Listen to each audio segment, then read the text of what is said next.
Welcome to Y7 news.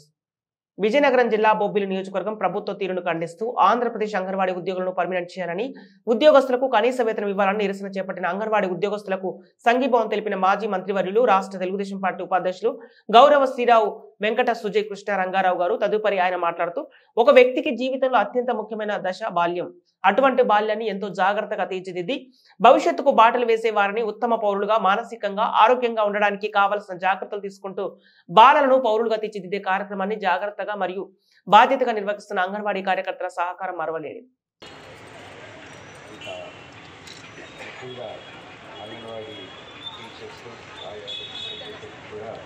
హృదయపూర్వక నమస్కారాలు. ముందుగా శంకర్రావు గారు మాట్లాడిన మాటలో చదివిందండి. ఆయన ఆఖరణ చెప్తూ సంవత్సరం కాలం అయినా సరే మా పోరాటానికి సిద్ధం అన్నారు. సంవత్సరం కాలం అవసరం లేదు, 3 నెలలు కాబట్టి అంత అవసరం ఉండదు, అంత ఇబ్బంది కూడా మనకు ఎవరికి ఉండదని నేను భావిస్తున్నాను. ఏదేమైనా మనం ముఖ్యంగా ఎన్నికలు వచ్చినప్పుడు రాజకీయ పార్టీలు, రాజకీయ నాయకులు ఏవైతే హామీలు ఇస్తారో ప్రజానికం అంతా కూడా దాని మీద విశ్వాసం ఉంచి అవి అమలు చేస్తారు. తద్వారా మనకి మంచి జరుగుతుంది అనే ఆలోచనతో ఓటు హక్కును వినియోగించుకున్నప్పుడు ఆ విధంగా వినియోగించుకునే అవకాశం ఉంటుంది. మరి ఈరోజు మనకి ఏదైతే సమస్య ఉందో ఈ సమస్యకి సంబంధించి ఆయన స్పష్టమైన హామీ, రాష్ట్ర ముఖ్యమంత్రి జగన్మోహన్ రెడ్డి గారు స్పష్టమైన హామీ మీకు సంబంధించి ఇవ్వటం జరిగింది.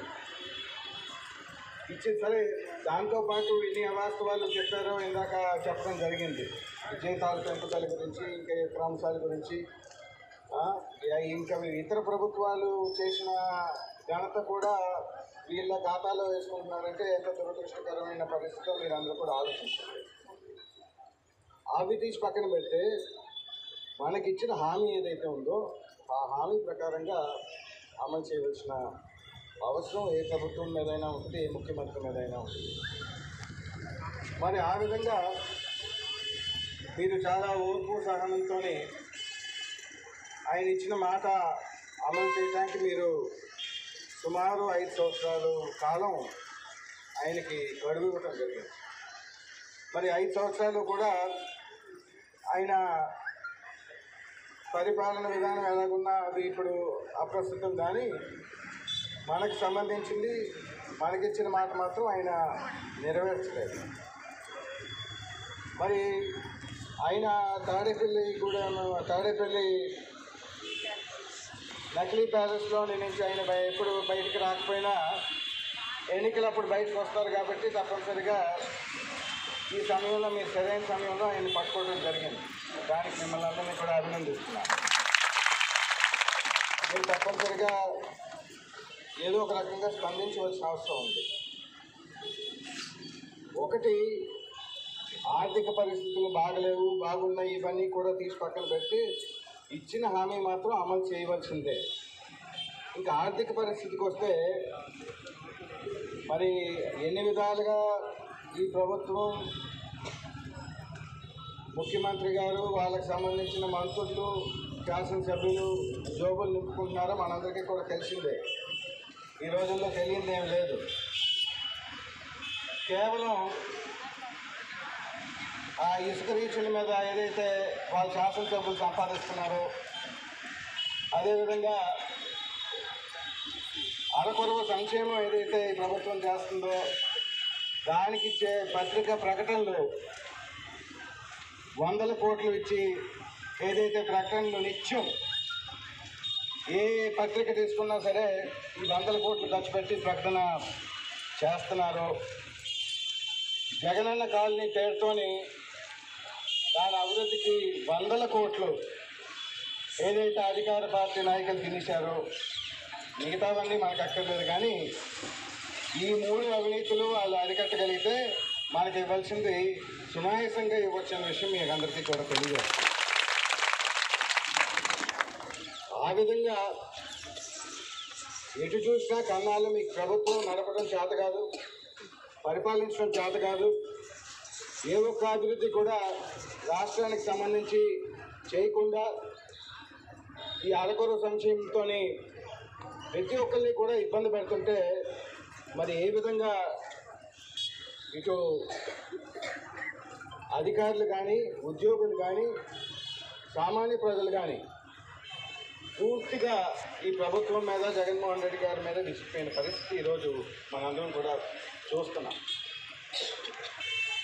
ముఖ్యంగా మీకు మనవి చేసేది వస్తే ఎప్పుడైనా సరే ప్రభుత్వంలో ఉన్నవారు పరిపాలిస్తున్న వారు ఏ స్థాయి అవనండి వాళ్ళతో పాటు ఎవరైతే ప్రభుత్వ ఉద్యోగులు ఉన్నారో ప్రభుత్వ ఉద్యోగులు కూడా ఒక కుటుంబంలాగా పనిచేస్తేనే ఆ రాష్ట్రం ఆ ప్రాంతం ముందుకెళ్ళే పరిస్థితి ఉంటుంది. ఈరోజు మనం పరిస్థితి చూస్తే కుటుంబ సభ్యుల సంగతి వదిలేండి, ఏ ఒక్క శాఖకి సంబంధించినా సరే ఈరోజు ప్రభుత్వ ఉద్యోగాన్ని ఏ ఒక్కళ్ళు కూడా తృప్తికరంగా మనస్ఫూర్తిగా ఈ రాష్ట్ర అభివృద్ధికి ఈ ప్రభుత్వానికి తోడ్పడే పరిస్థితి లేని పరిస్థితి ఈరోజు జగన్మోహన్ రెడ్డి కనిపించారనే విషయం మీ అందరికీ కూడా తెలియజేస్తుంది. ఈ విధంగా అంగన్వాడీ వర్కర్స్ అవనండి, లేకపోతే మున్సిపల్ వర్కర్స్ అవనండి, లేకపోతే సర్వశిక్ష అభియాన్ వర్కర్స్ అవనండి, మరి ఏ ఒక్కళ్ళు కూడా మీకు సహకరించకుండా మీరు 5 సంవత్సరాల పాటు వాళ్ళకి ఇచ్చిన హామీలు అమలు చేయకుండా అనేక ఇబ్బందులు పెడుతూ ఈరోజు ఏ అభివృద్ధి లేకుండా మీరు రాష్ట్రాన్ని నడిపే ప్రయత్నం చేస్తున్నారంటే మరి మనం ఏ విధంగా ఈ ముఖ్యమంత్రిని అర్థం చేసుకోవాలో ఈ ప్రభుత్వాన్ని అర్థం చేసుకోవాలో నాకైతే బోధపడట్లేదు. మరి పెద్దలు చెప్పడం జరిగింది మీ భద్రత గురించి, మీ ఉద్యోగ భద్రత గురించి. మరి ఉత్తుత్తి బెదిరింపులు ఏదైతే ఈ ప్రభుత్వం చేస్తుందో మరి 5వ తారీఖు ఏదో అల్టిమేట్ మీకు ఏదైతే ఇవ్వడం జరిగిందో దాని గురించి ఇప్పటికే పెద్దలు చెప్పడం జరిగింది. అంగన్వాడీ కార్యకర్తలకు ఇవ్వడానికి మా ప్రభుత్వం పరిస్థితి బాగోలేదు, మళ్ళీ మేము వస్తే మేము చేస్తామని అంటున్నారు కదా.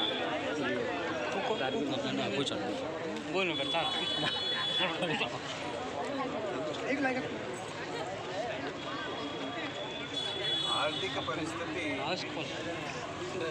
అంతంత మాత్రంగానే ఉందనే సాకు అంగన్వాడీ సిబ్బందికి జగన్మోహన్ రెడ్డి హామీ ఇచ్చినప్పుడు గుర్తుకు రావాల్సిన అవసరం. అప్పుడు ఏది అడిగితే అది హామీలు ఇచ్చేసి ఈరోజు ఆర్థిక పరిస్థితి గురించి మాట్లాడటం అనేది సబబు కాదు. ఆర్థిక పరిస్థితి మెరుగుపడటానికి ఏ ఒక్క చర్య కూడా ఆయన చేయలేదు, ఆయన ప్రభుత్వం చేయలేదు గత 5 సంవత్సరాలుగా. ఆర్థిక పరిస్థితి ఏ విధంగా మెరుగుపడుతుంది? అవినీతి విపరీతంగా జరుగుతుంది. ఏ శాఖకు తీసుకున్నా అవినీతి విపరీతంగా జరుగుతుంది. దాన్ని అరికట్టే సమర్థత కూడా మీకు ముఖ్యమంత్రిగా లేదు. కాబట్టి ఆర్థిక పరిస్థితి గురించి మాట్లాడితే దాన్ని అంగీకరించే పరిస్థితి ఎవరు కూడా లేదు. కాంగ్రెస్ పార్టీలో చేరటం అనేది కాంగ్రెస్ పార్టీ వ్యక్తిగత వ్యవహారం అయినప్పటికీ కూడా రాష్ట్ర ప్రజలందరూ కూడా ఆసక్తికరంగా చూసే అంశం ఏంటంటే వైఎస్ఆర్ కాంగ్రెస్ పార్టీ జగన్మోహన్ రెడ్డి గారు స్థాపించినప్పటికీ కూడా అధికారంలోకి రావడానికి వైఎస్ఆర్ కాంగ్రెస్ పార్టీని ఒక బలమైన శక్తిగా మార్పు చేయడానికి షర్మిలా గారే ముఖ్య కారణం. షర్మిలా గారు ఆనాడు పాదయాత్ర చేసి ఉండకపోతే జగన్మోహన్ రెడ్డి గారు జైల్లో ఉండి పార్టీని నడిపే పరిస్థితి లేదు. కాబట్టి ఇవన్నీ కూడా ప్రజలకి తెలిసిన విషయాలే. ఆ రోజు షర్మిలా గారు పాదయాత్ర చేసినప్పుడు మరి ప్రజలంతా కూడా ఆదరించి ఆవిడికి ఒక ప్రత్యేకమైన గుర్తింపు కూడా ఇవ్వటం జరిగింది. మరి ఈనాడు స్థాపించిన వైఎస్ఆర్ కాంగ్రెస్ పార్టీ స్థాపించిన జగన్మోహన్ రెడ్డి గారు పట్టుకుంటారా, లేకపోతే వైఎస్ఆర్ కాంగ్రెస్ పార్టీని ఆవిడ భుజాల మీద మోసి ఆవిడ పాదయాత్ర చేసి ఆవిడ అభివృద్ధి చేసిన షర్మిల గారు ఈరోజు ఏదైతే కాంగ్రెస్ పార్టీలో చేరారో ఆవిడ పట్టుకుంటారా మనందరం కూడా చూడవలసిన విషయం. అదే కాకుండా అనేక రకాల విషయాలు రాష్ట్ర ముఖ్యమంత్రి కాబట్టి ఆయన వ్యక్తిగత వ్యవహారాలు అయినా సరే ప్రజలకు తెలియవలసిన అవసరం చాలా ఉంది. ముఖ్యంగా వాళ్ళ చిన్నాన్నగారికి సంబంధించిన హత్య అవనండి, లేకపోతే ఇంకా అనేకమైన ఆరోపణలు ఏదైతే జగన్మోహన్ రెడ్డి గారి మీద ఉన్నాయో అవన్నిటి మీద కూడా రాష్ట్ర ముఖ్యమంత్రి కాబట్టి మనకు తెలియవలసిన అవసరం ఉంది, హక్కు ఉంది. ఇవన్నిటి మీద కూడా కొంత స్పష్టత షర్మిల గారి ద్వారా